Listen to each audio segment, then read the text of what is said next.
So, we've got Freddie Lawrence. You're not from St. Andrews, but how did you land in St. Andrews? How did I land in St. Andrews? Well, yeah, with this accent, it's quite clear that I'm not from St. Andrews. Not for everybody. I've been trying to get rid of it. I've been trying to upgrade to Scottish, but haven't made it to that level yet. I guess I got here through academia. I'm from Southend-on-Sea in Essex, the city of Southend-on-Sea, but came here for university, studied psychology here, came in 2013, graduated summer 2017, caddied on the summers. That's what's kept me here. That's what's provided the money, the financial means for being able to stay here. So that's it. I guess I came for the academia brought me here, and the golf has kept me here. So the golf didn't tempt you even? The golf 100% tempted me. I chose all my universities based on golf. Did you? I had Exeter in there. There was a bunch of good ones, but only by academia did I actually make it here. You needed some good grades, and I managed to pay the right people. So yeah, because it is one of the most prestigious schools in the UK, isn't it? It's now number one. Is it? Now number one. It's above Oxford and Cambridge. So according to I think it's the Times. So they do their yearly ranking, and when I came, it was third. When I left, it was number one. Well done, you. I mean, that makes sense. Yeah, I'm saying. You produce people like you. Yeah, thank you. So you're a former links caddy. How did you get into caddying, and is that a difficult process to do as a student or as anybody, like a just normal person? It definitely attracts all sorts of people, not just normal people. But I guess before I came to university, I read the book An American Caddy in St. Andrews by Ollie Horowitz. You might have heard of it. Mm-hmm. It's a really good read. It's pretty accurate. It's perhaps more accurate than I realised it was going to be. Wow. With shack hierarchies and stuff like that. But in terms of getting into it, I ended up having 4 full years as a caddy. They were in my summers around uni, and after that it was kind of a part-time role because I was trying to play full-time golf, and I'd saved up the money from caddying to go play full-time golf. But in terms of getting into it, you just send an application. At the turn of the year, January, December, they put application forms online, as they do with any role on the links, and then you apply, you send your CV, because first and foremost, caddying is a customer service industry. When you're caddying for tourists from all over the world, predominantly America, may I say, Beth, but it's a customer service industry first and foremost, and it really helps to have a knowledge of golf. But a lot of my caddy friends as well don't have a knowledge of golf. They get into it, and it's about serving people. Makes it sound like slavery, but it's not. It's looking after people. Yeah. The caddy spends the most time with a person when they come and play the old course or any of the courses on the links. Obviously, you've got 7 here, but they spend the most time. You can have the starter who's very nice, or you can have anyone. You can have a photographer who's nice, but the caddy spends 4 to 5 hours with them, so 5 hours on a bad day. So in terms of getting involved, you stick your CV in. They're looking for customer service roles as well as your golfing knowledge, and then you kind of get sifted through an application process, and there's a training weekend. And just one? There is a training weekend, but then you have to do, well, in my day, this might have changed since. Obviously, it's nearly 10 years since I did that, which is highly depressing. But you had to do 50 trainee rounds as a caddy, and that's like your probation period. So they could, and I know of some people that did not make it through the probation period. So you can't just rock up and get given a bib and here you go, you're a St. Andrews caddy. You have to kind of earn your stripes, and I think that's why it's a proud position to hold, because you've had to put the effort into and the grind and all the terrible rounds for no money to actually... For no money? So you do 50 rounds for no money as your probationary? Well, I say no money, it's a figure of speech. It's just less money. It's a lower fee to do a trainee round. Someone has to specifically ask for a trainee caddy. So back in the day, I think the full fee was something like £45, but the trainee caddy rate when I started was 25. So so that is no money. Yeah, for can't 5 comment hours. on what it is right now, but that is, and then you don't get tipped great because I don't know. I was English and young, and they assume incompetence. Maybe I was incompetent. Who knows? I like to think I'm better now. Yeah, of course you are. That all came from that initial training weekend where you have a day where it's kind of presentations and slides. Maybe this happens in March, so you apply January, December, and maybe you get your training weekend in March, April. And you have a day where they kind of do slideshows, standard like introductory slideshows. Show up, have a shower, just make sure you're hygienic as a person. Is that actually that's like a slide? I remembered that vividly, and I thought, who's getting that wrong? And then you look around, you're like, okay, that slide needs to be on here. But they kind of check that. I mean, it takes all sorts. You've got young people, you've got older people who are applying for these jobs, so I guess it needs to cover a lot of bases. But yeah. How many people would have been on like that training weekend? That's a good question. Probably between 20 and 30, I would have said. You had any one time now. There's about 200 caddies on the links, I'd say, all of multiple or varying levels of experience. But at that time, there was probably our class was about 20 to 30 people, and it's cool because you can be competitive with all of them as well, and you're trying to get to full caddy status as soon as you can. So you're trying to get those 50 rounds ticked off with good reviews and get there, and then you can start earning the big money. And how long would it have taken to do how long would it take to do 50 rounds? So it'll be different to how long it would take a full caddy to do 50 rounds, because to do a trainee round you have to be specifically requested as a trainee. So someone gets on the first tee and they'll be asked, they used to be asked, do you want a trainee caddy today, or do you want a full caddy? Most of these people have travelled halfway around the world, and you're thinking, I would like a full caddy, please. I don't want my experience sabotaged. So a lot of the time, my first day in the shack, I remember it took 6 hours was my first wait. It's the longest wait I ever had in the shack, and that was my first day. I got in there maybe 6:30. I think the shack opens at 6:30, 6 o'clock. So I would have been in there, and at midday I still hadn't had a bag.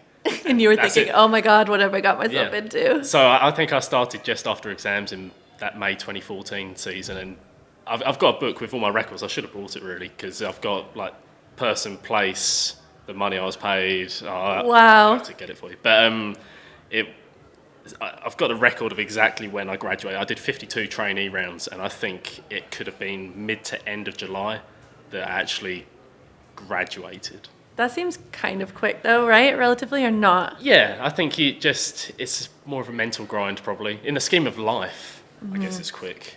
But when you're 19, you're just trying to get going. I was trying to think of like what the average person it would take 50 rounds. I mean, that seems like a lot to me. Yeah, it's plenty. And we keep referring to the links, and I think it's important to tell everybody what that is, because a lot of people, I think that St. Andrews is just the old course. Yes. Lots of people who have never visited Scotland or St. Andrews. I mean, I was guilty of that when I first moved over here and started playing in the UK. I thought there were only 3. I don't know where I came up with that. I was just like, new old Jubilee. But I mean, I'd say it's better that you explain what the actual links are in St. Andrews. Yeah. I think that actually you were more knowledgeable than I was when I first came here, because it's amazing when you look back how little I knew coming here.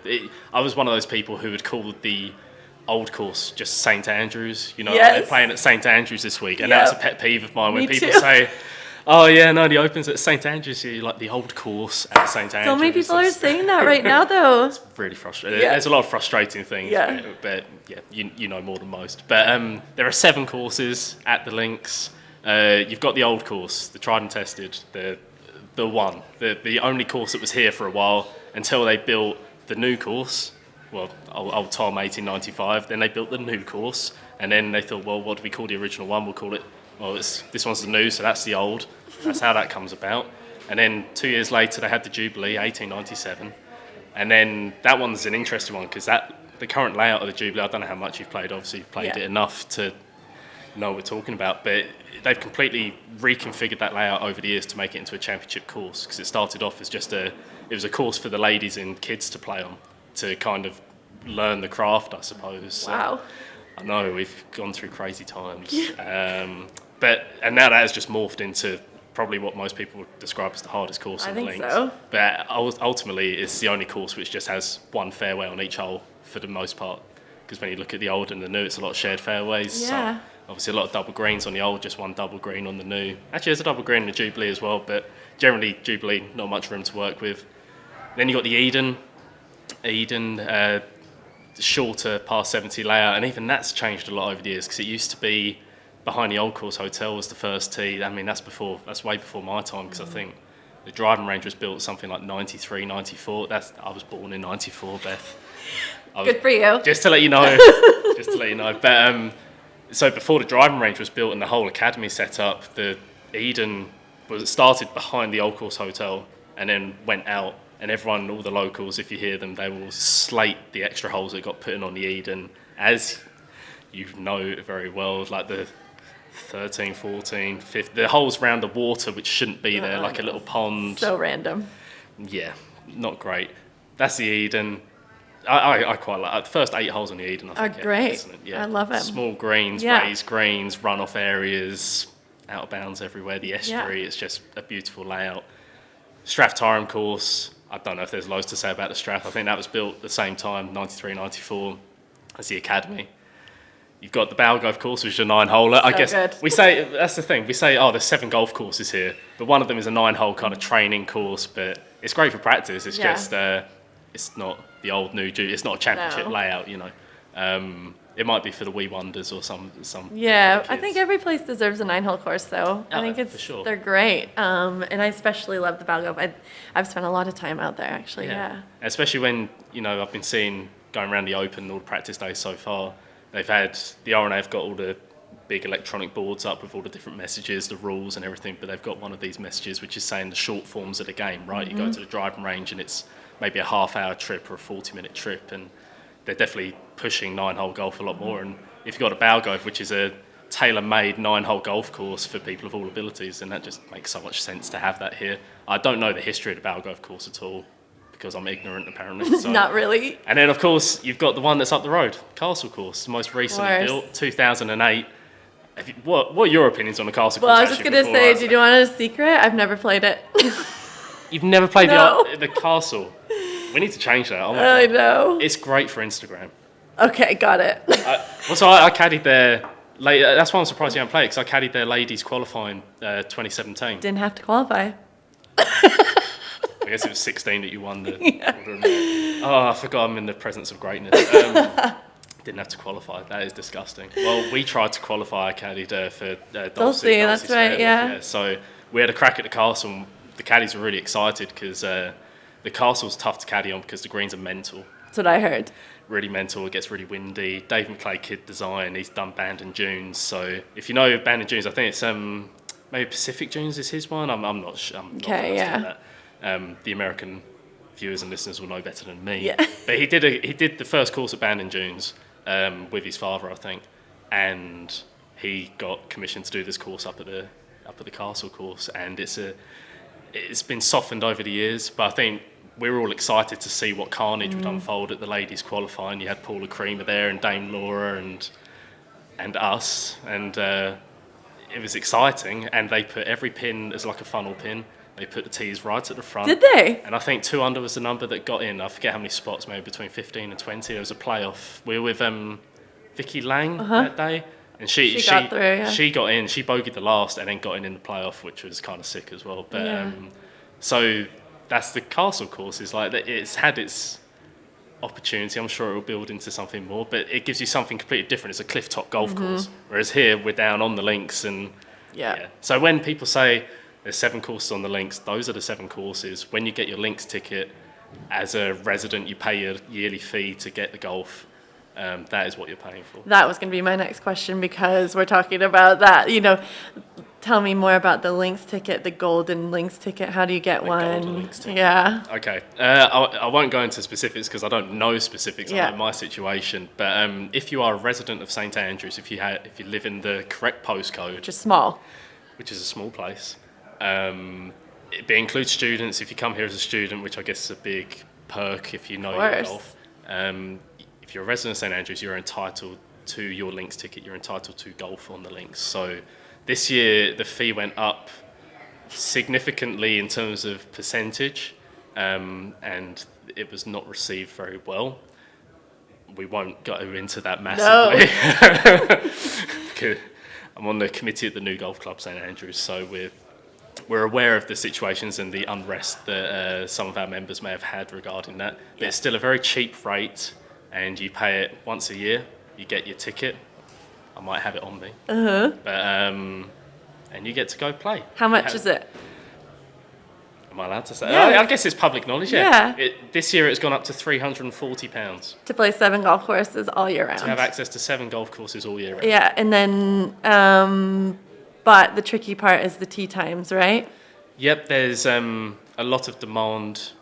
There's a lot of demand. It's not just locals that have access. There's different categories of membership, including overseas, I believe, that have access to the links with the tickets. And of course, to subsidise those tickets and make them reasonable for the locals, a lot of that comes from visitor income. So in the summer, we do share the course with the visitors, which we're happy to do. I think we're happy to show everyone around and share the links. We've seen it enough times to know what it's about, and it's cool this week that we get to share it with everyone else, with the world during the Open, the 150th Open, the biggest one.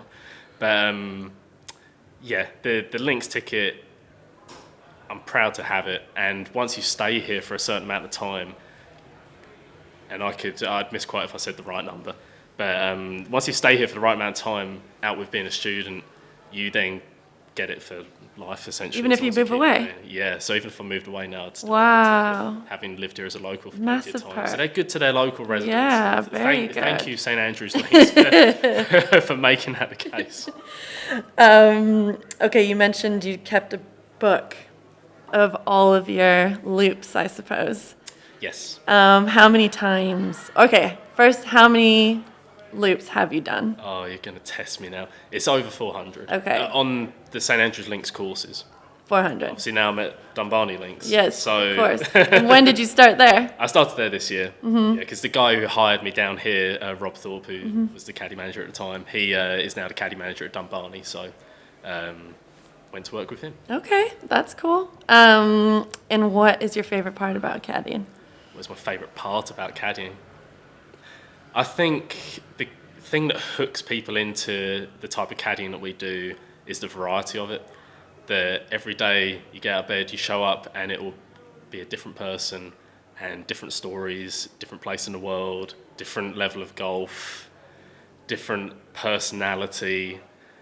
They might want you to tell them all the history of the course that you're on. They might be in it to break 80. They might be in it to break 70. They might be in it to break 170. We've had those. And it's like, every day is a variety-seeking exercise, and that's what I think keeps it fresh and exciting. The money could be different. Yeah, I know. I was going to ask you about that too. So what's your biggest tip? There is Don't mind.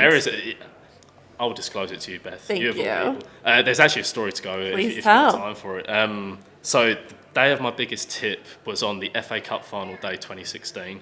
Tell Americans so the what FA that Cup, means. FA Cup final day Football Association Cup is one of the oldest competitions in the world, let alone football competitions. It's been going on since the late 1800s, and it's a British institution basically, because it's the best football teams in the country. They compete all year round to then have the cup final at Wembley, and then the people in my life sit down to watch it. Of course. It feels like the whole country does, but it'll get millions of views. It's like our Super Bowl, except it's not that big. It's just a football match. But 2016, it was Crystal Palace, Man United, Manchester United, and I really wanted to watch it. I'd done my first round during the day, and then the caddy manager at the time, this is my third year of caddying, so the caddy manager at the time was Fraser Riddler, really nice guy, gave me a chance to do a lot of loops around the links. But he had said on this day that I've got a VIP job for you later on, so you go away, you get your lunch, you come back, VIP job. And the problem is that when the caddy manager tells you you've got a VIP job, it normally means that it's a job that no one else wants to do. So it's normally like, it's very important that you do this job, because no one else wants to do it, and I'm screwed if you don't do it. But so I go away, and I've got maybe it's 540, 550 on the old course, and show up, no one around, and then I see a family of 4 show up, basically. Canadians. I don't know if you've got Canadian listeners, but I'm maybe about to be disparaging towards Canada in general, but we can edit that out, right? I'm Canadian. He is. Okay, I'll go easy. But notoriously, the tips from Americans are generally higher than Canadians. Oh, that's interesting. That's the diplomatic way of putting it. So, VIP job, first tee, I find out they're Canadian. It's not looking great. I'm missing a cup final for this. It's going to be long. They've all got hire clubs, which is also Never a great sign, that's a is trigger. it? They've Yeah. got their own clubs. They haven't brought their clubs over. Yeah. But anyway, they're nice people. So get on the first tee. We figure out their levels of golf. They've got varying levels of golf. There's the dad, the daughter, her boyfriend, and the son. Okay. Okay. They want me to carry the daughter's bag. And to be fair, she had a nice swing. She Okay. could hit it 100 yards down the middle every time. Like just 100. Okay. plot it like leapfrog kind of thing down the middle, and that's fine. But they want me to carry a bag. I don't know, this modern world in which we live in, women can't carry golf bags or something like that. I don't know. Of course not. Apparently. So I'm carrying her bag. But nobody else has a caddy? I am a 4 caddy in this bag. In this job. I'm a 4 caddy, which means I have to look after all 4 of them. And normally that involves just standing there giving advice, Yeah. getting all their yardages, reading all their putts. So it's quite an intensive job. But in this time, they want all of that. Plus, I'm going to carry this girl's bag down the middle every time. So it transpires. The dad's got a decent golf game. They're all on holiday. They just come to Edinburgh and they decide they'd fit in some golf. They don't really play golf. The dad does. The daughter has played some. The boyfriend and the son do not play. So it's their first round ever, and it's on the old. It's on the old course. The son has a massive hook. The boyfriend has a massive slice. So we've got golf balls, and they all want yardages, and they're all taking pictures constantly as well. And as a caddy, you're expected to keep up with the game in front, This keep is the pace of stressing play me out. going. You've got the marshals. All The time marshals, on you. to be fair, are aggressive in St The Andrews. marshals will do their job, Yeah. for sure. But we are encouraged not to let people through. We've got to keep up with the game in front. Okay. If you're letting people through, you're a terrible caddy, and then you get a reputation. We can't have that. Yeah. It's just not good, and that's not good for the shack hierarchy. So anyway, we've got a slicer, we've got a hooker, we've got a girl that we're keeping down the middle, and we've got a dad who can kind of play golf, and they all want help all the time. So as you all know, front 9 of the old course, if you slice it all the time, where do you end up? You end up on the new course. Extra green fee over there every time you go over there. So I've got this guy over here, and I'm having to go find his ball, shout 4 all the time because there's people there constantly. And then I've got this guy hooking it onto every back 9 hole of the old course into other people. So we're having to shout 4 for him every time, plus go over there, keep him out of the way of harm, get the yardages, then follow it. And then obviously their second shots aren't much better. No. So then I'm having to get back to the girl in the middle every time who's leapfrogging 100 yards at a time because I've got her clubs on my back because she can't carry the clubs. Does it take 8 hours? That's it. I let a group through on the 3rd tee. Marshall comes up, says you cannot let another group through because we've got dark times behind us. We're at 5:40, 5:50. Yeah. We've got dark times behind. This isn't going to happen. You're not going to get in before dark. You've just got to keep up. So anyway, continues like this. It's incredibly stressful, but they don't realise it because they're just taking pictures and having a nice time, whatever. But I'm dying. And all of this time, I could have just been sat down watching a cup final of a beer, but it's fine. So get to the end, get to the 18th tee, steps up behind, in front of the RNA clubhouse, which we can see from here. Yes. Great location. Get to the end, Dad says, "Oh, do you take credit card?" Oh, well, no. And I say, "Oh, no. It's cash." He's like, "Right, I need to go get cash." So he goes off, gets cash. Then they all go to the Links clubhouse. It turns out to go shower. Right, this is now, however long, what was that, 5:40, 5:50. It was best part of a 5-hour round. So this is now nearly 11 o'clock at night. Wow. He's gone off to get cash. He comes back. We go down to Links clubhouse to go find the kids as well. And then I sit outside and I'm watching the highlights of the football outside the Links clubhouse and they disappear. Janitor comes out, bags, he's like binning all the bin bags.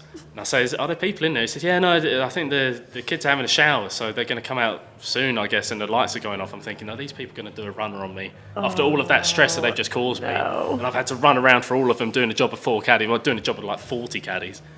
And he comes out eventually. "Oh yeah, thanks," like it's nothing. Gives me the money and he does it like this. So he shakes your hand, but he puts it like a puts drug it in deal? like a drug deal, Yeah. you know. And when someone does that, they're not paying you much, are they? Because if you're happy with the amount you're paying someone, you're like that. Yes. You're saying, Making there's it a rain. 50, Yes. there's a 50, you know, Yeah. yeah, make it rain. But, so he's done that, and I'm like, he's just stiffed me. He's just gone and got cash, and he's proper stiffed me. And my only explanation can be that, well, I mean, I love Canada now. Yeah. That's the end of the story. Is I love Canada because I think maybe the notes Didn't got know the stuck notes? together. Yeah. But it came into multiple hundreds of £300. Well, I need to got know to- now. £300 Nice. For one round. There are caddies that have earned more, but that day I truly I've never felt like I've earned £300.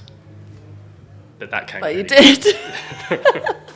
Sorry, that was a long-winded. No, that's But okay. That's how much. That's the most I've ever been paid, and I thoroughly deserved it. Yeah, sounds like it. And you missed the football on top of that. And I so missed of the course- football, Yeah. yeah. I want to know what the weirdest thing you've ever found in a golf bag is whilst caddying. Wow, what a question.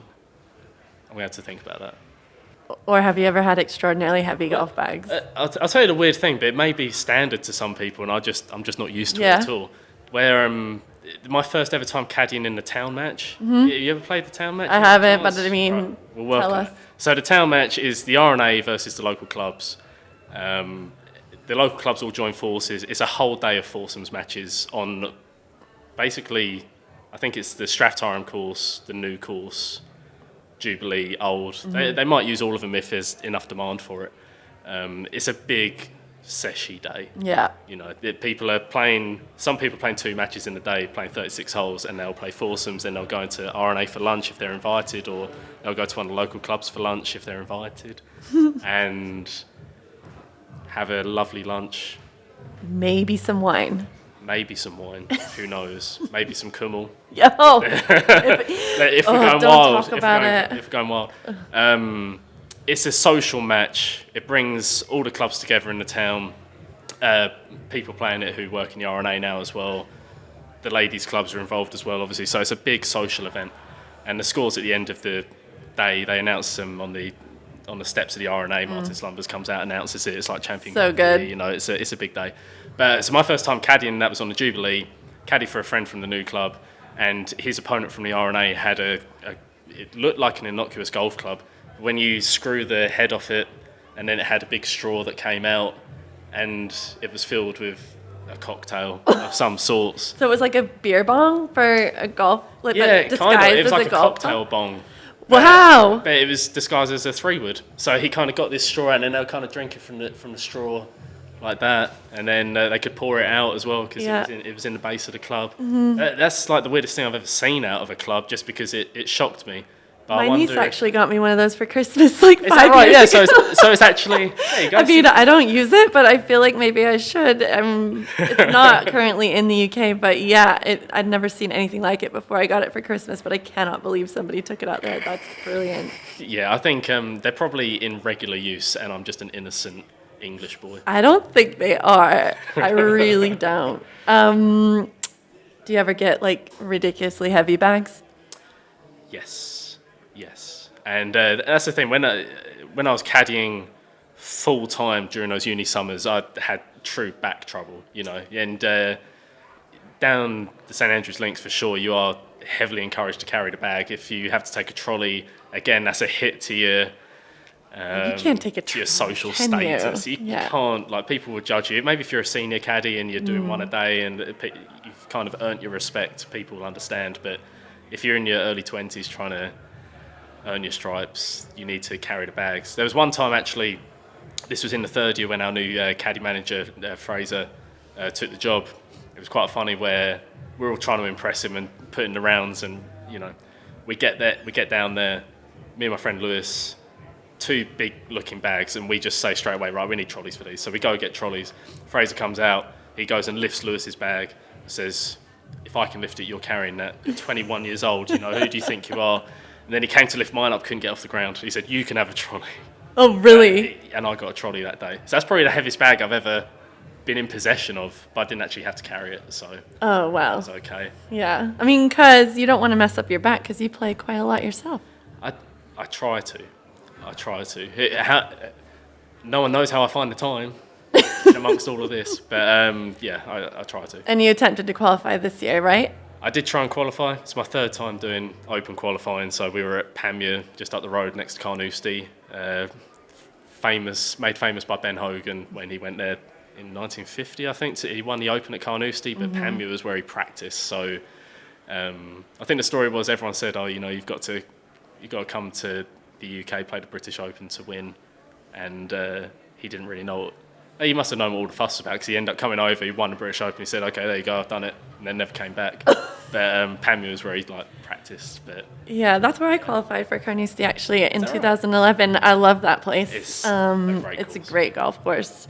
And where were your other ones? And which opens were they? I did. My first time trying to qualify was Pamir 2019. So that Open was Royal Portrush, the first one in Ireland for a long time. Oh, and that because of the local. Tell me about the men's qualifying process because it's different than the women's. So the normal process is there's something like 13 local venues. I think this year there might have been 15 local venues. You qualify through that. There's generally around 10 spots out of this year the field was 140 because it's a big open. Yeah, how many applicants were there? Plenty. I think there was if that's at least 3,000. That sounds right. Yeah. I'd believe it. It could even be more. Yeah. So 140 for 10. So yeah, and then that was this year. I think when I tried it in 2019, first time, the spots was something like it was maybe 10 or 9 from 100 at Pamir, something like that, like 90 something. Okay. So that's normally the amount. Mm-hmm. Make it through regional, and then you get thrown into the cauldron with professional golfers who haven't made it yet.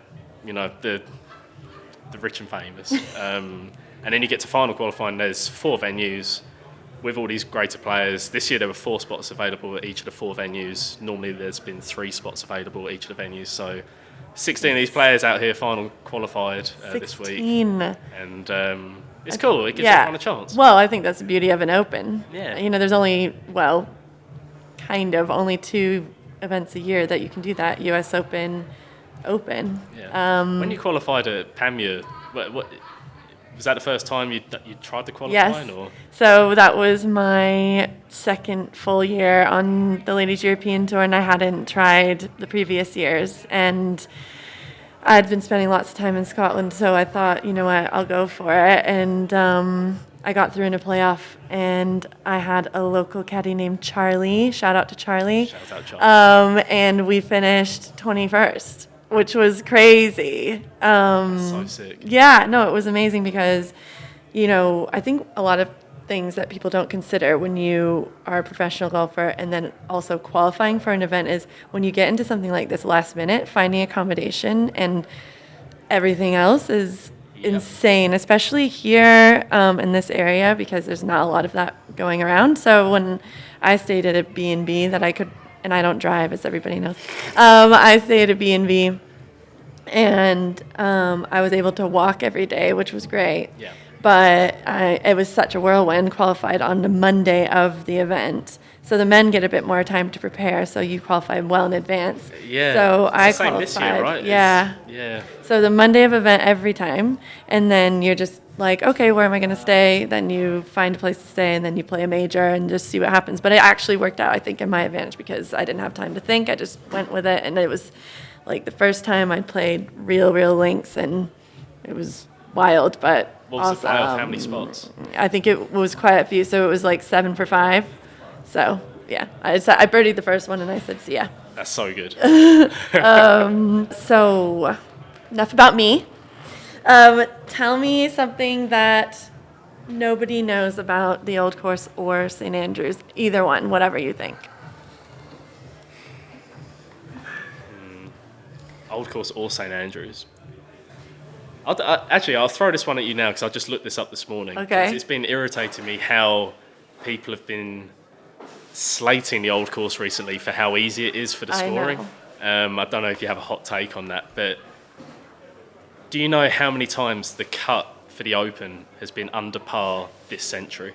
So there's been the Open 2000, 2005, 2010, 2015. So that's 4 Opens at St. Andrews on the Old Course. How many times has the cut been under par in those 4 events? 1? 0. Wow. Right? It was level par last time in all the chaotic weather. It was chaotic weather 2010. I think it was 2 over. 05 it was 1 over. You can Wikipedia this just like I did this morning. Like if you want to go Wikipedia's fact check, always right. fact check me right now. And then it was level in 2000. And I think that's what's kind of irritating me is like the winning scores are quite low and there's been some iconic performances here. I know it's not necessarily about the Old Course, a detail about it, but just the scoring of that has been a real bugbear of mine recently because Yeah. You can make the cut on level par. Yeah. And I'll be interested to see if it stays the way. I hope it stays the same this year. But I know. I was going to ask you that because you've obviously been where Wednesday now, so the eve of the big event, and you've been here all week and watching lots of golf. yes. Tell me how the course is playing. Course is playing fast running. You know, we had that sprinkling of rain earlier when you were out for lunch getting caught in it.